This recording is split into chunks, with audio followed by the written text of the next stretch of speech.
Good morning, church. Hope you're all well. Just want to share a thought this morning from the book of Esther. And we're reading the book of Esther in our daily readings. Today we're in chapter 3. And just for a bit of an overview of the book of Esther, interestingly, it's the only book in the Bible that doesn't actually mention God.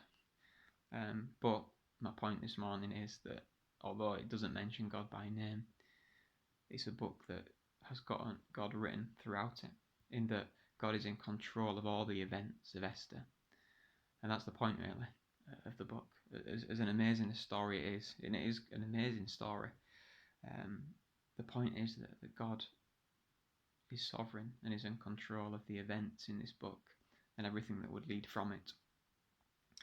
But in a nutshell, the book of Esther it takes place when the Jewish people are in exile, that the Persians are ruling over the people of Israel at this time.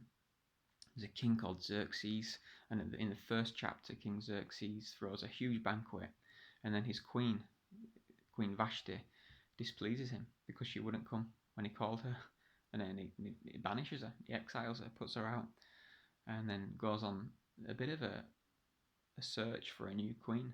His counselors tell him, you need to find a new queen, and what they do is it's a bit like a talent show. They go searching around looking for beautiful young women who might be the right fit for a queen.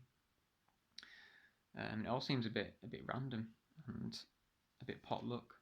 And one of the girls who's chosen is this girl Esther. And it turns out that after the king sees all these women, it's Esther who he falls in love with. It's Esther who becomes the queen.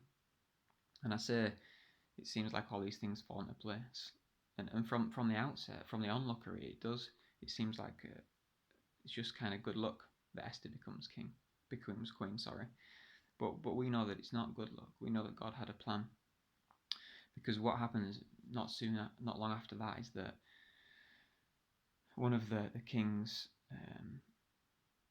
kind of right-hand men, Haman, he decides he doesn't like the Jewish people and actually says on this certain day we're going to obliterate the Jews, we're going to kill them all. And obviously Esther, being a Jew, would fall into that category. Now Esther's cousin Mordecai gets wind of this plan and tells Esther, you need to do something about this. You're in a place of power. And there's that famous verse, isn't there, in chapter 4. I'll just read this because this kind of sums up the book. Mordecai, who's Esther's cousin, goes to her when he finds out about this evil plan to wipe out the Jews. And he says, don't think that just because you live in the king's house, that you're the only Jew who will get out of this alive. If you persist in staying silent at a time like this, help and deliverance will arrive for the Jews, but from someplace else. But you and your family will be wiped out. Who knows? Maybe you were made queen for such a time as this. And it's that last phrase, isn't it, that's so well quoted. Maybe you were made queen for such a time as this. And that's kind of at the heart of this book. That Esther wasn't chosen as queen because some talent show ruled in her favour, and wasn't chosen as queen because it was just good luck and coincidence. She was chosen as queen because God had a plan. God knew that this man Haman would rise to power and want to wipe out his people. So God knew that he needed to put someone in a place to protect his people. That is exactly what happens. Sorry for any spoilers, but that's what happens in the book of Esther. She goes on to bring this plot to light and saves the Jewish people.